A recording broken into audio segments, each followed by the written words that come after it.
Hey guys, welcome back to the channel. I have another 4 IDM test.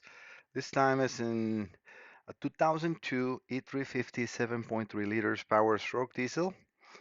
This customer name is Gary Hollinger. He is from, let me just see, I think it's California. I have all his information right there, so I don't want to get too close to that yet. But yeah, that's his IDM. I'm doing exactly the same test that you will see for Andres Sanchez in Costa Rica. I have my computer connected.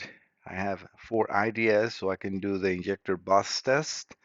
And I have the multimeter. So if you want to know more about the entire process, you can go and visit his video. But I'm going to show a little more of different and that I didn't show on Andres. So let me just cover this because it has a lot of information in here.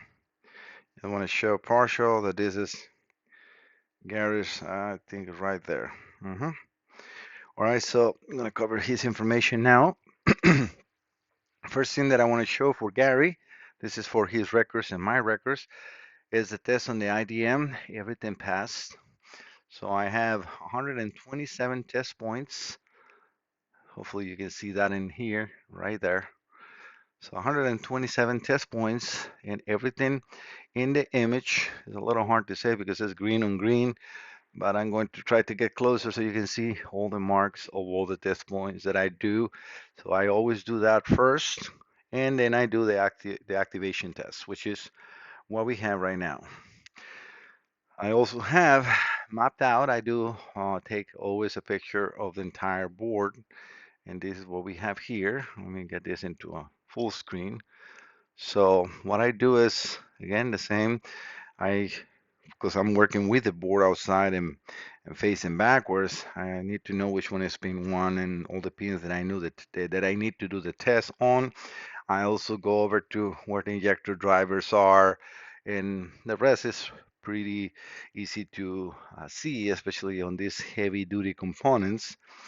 I have also put at the bottom so I remember which ones are the pins on what they do as far as the voltage. This IDM provides the power for each bank of 4 injectors. It's a V8 engine, right? So on pin 23 and pin 24, we have the power coming out of the IDM. That is 115 volts. So please, if you're not careful or you don't know how to do this kind of test, please don't do it because you will can get hurt or killed. This is heavy duty, a lot of power voltage wise 115, and this goes up to high amperage as well, so that can really hurt you. So please don't handle this if you don't know what you're doing. All right, so injectors are in pins 6, 7, 8, and 9, and then pins 19, 20, 21, and 22.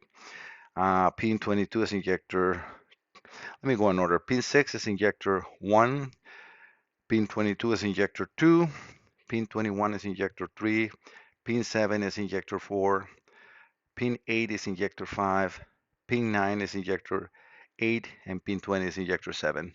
Like that we know. I also put this in here with ignition on, 13.5 volts, that's what I'm supplying. I will see a bias voltage. It will switch in between those pins. Sometimes pin 23 is in 4.4, and sometimes pin 24 is in the 4.4, and then the 1.3 goes down to the other one. And that's just a strategy of the computer to do a test. Um, I already run the test, but I'm going to run it again so Gary can see and you all what I'm doing. So I have one channel connected to one of the injectors.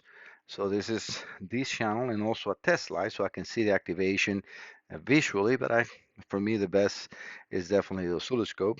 I have the other channel of the oscilloscope connected to one of those voltages to supply it, because again the IDM provides the power, the constant power, and then also actuates the injector on the ground side, right? Okay, so this is what we see here. So on the first test that I did off camera, we're looking at 114 volts DC, and then on the other channel, which I'm going to move now to channel 2, I can move the cursors. I have a different actuation. And the voltage is going to be different if you do the test on the car because I am providing through a test light 12 volts.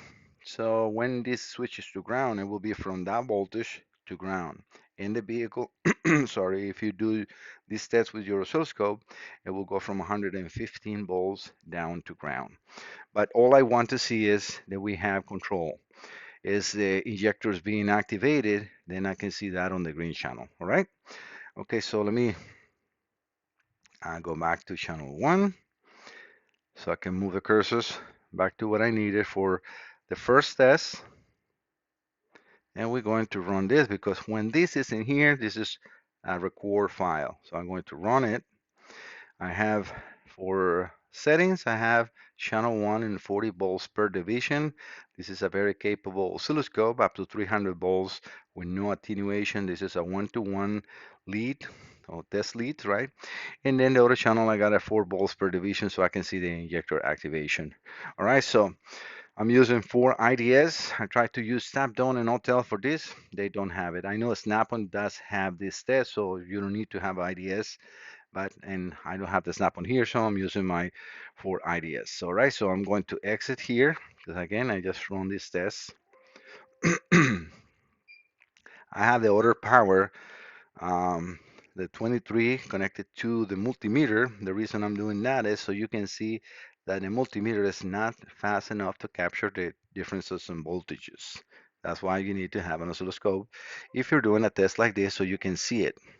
Because otherwise you will be seeing just 12 volts and sometimes over limit and it's not correct. All right, so we're going to have a warning in here, a request, please do not activate the vehicle switches during this test. Make sure the vehicle is not moving, the transmission is in park or neutral. Engine coolant fan might operate during self-test. Ensure the parking brake is on. Vehicle equipped with manual transmission may require the clutch pedal to be depressed during the self-test. All right, so everything is ready. I want you to see the activations pretty close or pretty short in here. You can see the activations and only 13 volts in there. I'm going to stop the acquired or the oscilloscope and I'm going to focus in here. So you can see this sometimes shows 6 volts, 5 volts, 6 volts, 5 volts, 4 volts, and over limit and so on.